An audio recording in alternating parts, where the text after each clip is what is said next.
بسم اللہ الرحمن الرحیم۔ السلام علیکم ناظرین، ایک ہلکی داڑھی والا شخص حضرت عمر بن خطاب رضی اللہ تعالی عنہ اور حضرت علی رضی اللہ تعالی عنہ کے پاس آ کر بیٹھ گیا۔ اس کی آنکھیں اندر کو دھسی ہوئی تھیں اور زبان ذکر و تسبیح سے مشغول تھی۔ حضرت عمر رضی اللہ تعالی عنہ نے اس سے پوچھا کہ آپ نے صبح کس حال میں کی؟ اس آدمی نے عجیب انداز میں جواب دیا کہ میں نے اس حال میں صبح کی کہ فتنے کو پسند کرتا ہوں اور حق بات سے کراہت کرتا ہوں، اور بغیر وضو کے نماز پڑھتا ہوں، اور میرے لیے زمین پر وہ چیز ہے جو آسمان پر اللہ کے لیے نہیں ہے۔ یہ سن کر حضرت عمر رضی اللہ تعالی عنہ طیش میں آ گئے اور اللہ کے دین کی خاطر انتقام لینے پر آمادہ ہو گئے اور اس آدمی کو پکڑ لیا اور سخت سزا دینے لگے۔ تو حضرت علی رضی اللہ تعالی عنہ نے ہنستے ہوئے کہا، اے امیر المومنین، یہ شخص جو یہ کہتا ہے کہ وہ فتنے کو پسند کرتا ہے،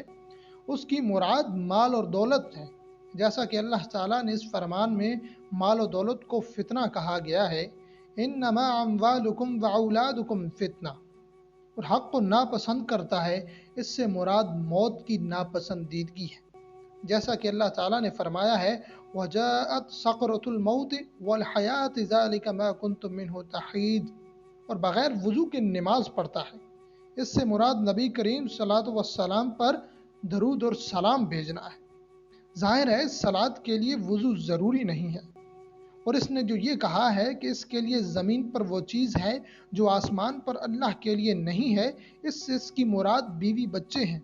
ظاہر ہے اللہ کی نہ بیوی ہے اور نہ اولاد، وہ ذات تو یکتا و بے نیاز ہے، نہ اس کی اولاد ہے اور نہ وہ کسی کی اولاد ہے، اور اس کا کوئی ہمسر نہیں۔ حضرت عمر بن خطاب رضی اللہ تعالی عنہ کا چہرہ خوشی سے دھمک اٹھا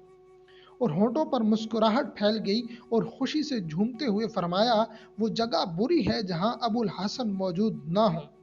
یعنی علی بن ابی طالب کرم اللہ وجہ۔ اس واقعے سے ہمیں پتہ چلتا ہے کہ اللہ تعالیٰ نے حضرت علی رضی اللہ تعالی عنہ کو کتنا علم اور فراست عطا فرمایا تھا۔ اتنے پیچیدہ معاملات بھی وہ بہت آسانی سے حل فرما لیتے تھے۔ اگر آپ کو یہ ویڈیو ہماری اچھی لگے تو ہماری ویڈیو کو لائک کیجئے اور ہمارے چینل کو ضرور سبسکرائب